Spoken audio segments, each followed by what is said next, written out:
create Paradox Films around the time you decided to make this film, because, which I think is so cool,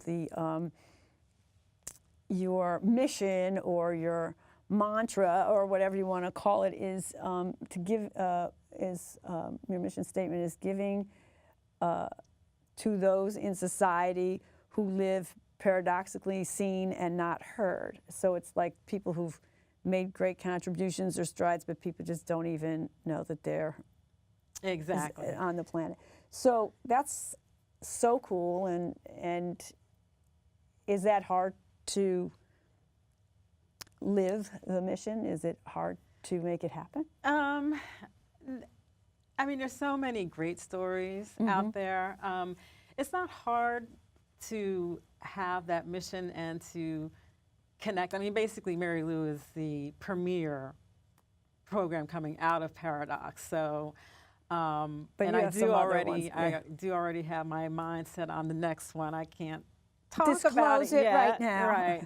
But again, it will fall right within the mission statement of someone whose voice is a little bit more on the outside and a pioneering voice, and just sort of recognizing that person's voice and that person's talent. So, I mean, no, I think it's so important to know that these people live, that they existed, and that we stand on their shoulders. Right. They make it possible. And they should not be forgotten. And should not be forgotten. And you can learn a lot from them. That's what I wanted to ask. We just spoke about it earlier. She was an activist, she was artist, she was a woman in a man's kind of field. She went through a lot of troubled times and struggled, I think, a little bit with mental health issues. Can you share a glimpse of her story, and did her drive you in making this film? And then maybe we could show the clip. Okay, yes. She knew she was a great musician.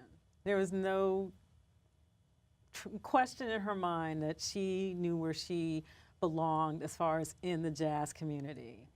And I think part of her struggle that's difficult to watch is that she was a true artist, and yet, the business side, the imaging could wear her down.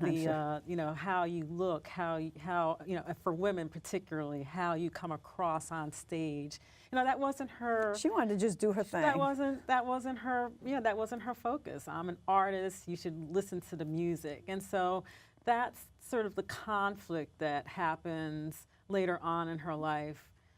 When she is really pursuing her craft, and yet she's getting pushed back to an extent by the business of entertainment, if you will. Because, I mean, she wanted to be mainstream, but, at some point you have to be true to yourself. Be true to yourself and wonder, at what point am I going to sort of, toe the line here or not? So, so I think that that's still an important issue we're dealing with, everybody, but particularly women in the business. And so, unfortunately, a lot of the things that she was going up against, we're still dealing with. Which is unfortunate. Yeah. So her story is of the time, but it's also timely. And timeless. Yeah, right now. Right. So we're going to show a clip. I'm getting cold. There's a pretty gal named Marylou. Marylou Williams is one of the greatest composer, arranger, and musicians in jazz history. Duke Ellington's highest form of praise was to say that someone was beyond category. Marylou Williams is beyond category. The history of the music is in everything she writes. The blues is always there. It always swings. You can listen to her and only her and get what jazz is all about. She's the lady who swings up. She's the lady who swings the band.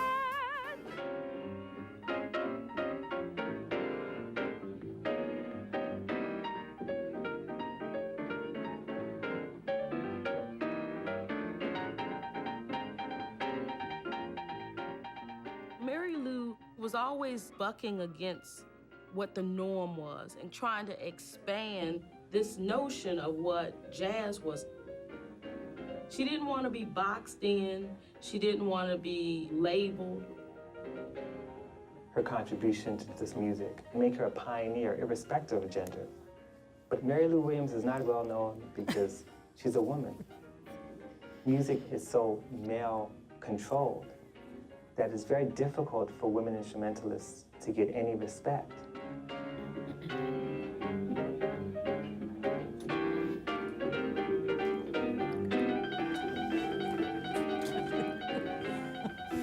If you want to really see some piano playing, let me know if there's a condition that exists that needs help.